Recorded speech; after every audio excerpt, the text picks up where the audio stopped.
নমস্কার, টিনা ক্রিয়েশনে স্বাগত। সঞ্জিত আর আমি যাচ্ছি ফার্মে। এখন বাজে বিকেল 4টে। এসে দেখি 13 বস্তা ম্যাশ পড়েছে, কারণ আমাদের ফোনে বলে দিয়েছিল আমরা আসার আগে বাপিমা কিছুটা বয়ে ফেলেছে, আর এবারে আমরা বইবো। ওই যে মা দেখুন না, হাত ফাত নেড়ে ফেড়ে কী সব বলছে। এই যে আর সঞ্জিত আমাকে পাতা দিয়ে মারছিল, আমি বলছি সবাইকে বলে দেবো, বলতে পারলে নিয়ে এবার তোকে ঢিল দিয়ে মারবো।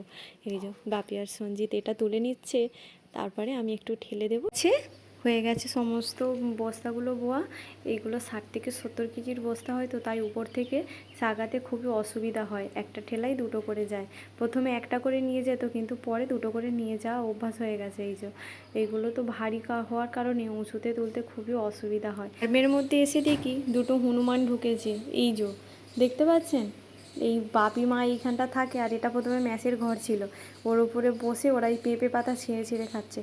প্রধানত ওরা গ্রাম অঞ্চলে থাকে না, থাকে তো বাইরের দিকে। খাবারের অভাবে গ্রামের দিকে চলে আসে, যা পায় তাই খায়। তবে বেশি কিছু ক্ষতি করেনি, ওই পেঁপে পাতা ছিঁড়ে ছিঁড়েই খাচ্ছিল, কিছুক্ষণ পর চলে গিয়েছিল। একটা একটা করে এবার ম্যাশের বস্তা ঢুকিয়ে নিচ্ছে। এই ফার্মে শুধু নয়, সেই ফার্মেও ম্যাশ এসেছে, সেই গেটের সামনে ফেলে রেখেছে। এইটা তোলা হয়ে গেলে তখন যা হবে সেই দিকে। একটা ড্রাম ভর্তি হয়ে গেছে, আর একটা ড্রাম বসিয়ে দেবো।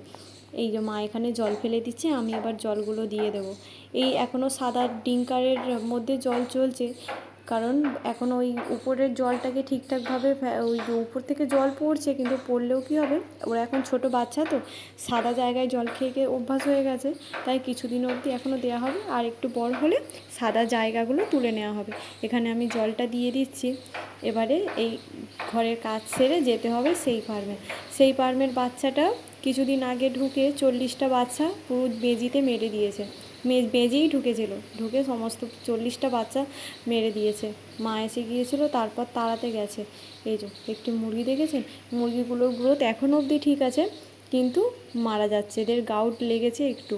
এদের পান আর গুড় খাওয়ানো হয়েছিল, যাতে এই পানের ঝাঁঝের কারণে এরা জল খায়, কিন্তু তবুও গাউটটা লেগে গেছে। এখানে ভিনিগার আর তুতে পাইল করে জলের মধ্যে দিয়ে চলবে। আমি কিছুটা সবজি তুলে নিচ্ছি বাড়ি নিয়ে যাওয়ার জন্য, কালকে খাবার হবে।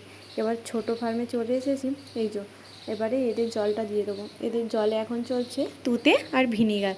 এরপরে আমরা না আজকে একটু গিয়েছিলাম নদীর ধারে। ওই যে বাইক একটা দেখতে পাচ্ছেন, ওই বাইকে করে এসেছে একটা দাদা মাছ ধরতে। এখন নদীর ধারে 3জন 4জন ধরছে, তাই আমরা যাব না। এই যে দেখেছেন, রাত্রেবেলা চলে এসেছি। এই যে একটা বট চিংড়ি পড়েছে, বেশ বড় মতো, আর 250 থেকে 300 চিংড়ি মাছ পড়েছে। বেশি কিছু মাছ নেই, তবে শুধু চিংড়ি মাছই আছে, ওই ছোট বড় পাইল করে। তবে চলুন আজ আসি, দেখা হবে কাল। ভালো থাকবেন, সুস্থ থাকবেন আর সাবধানে থাকবেন।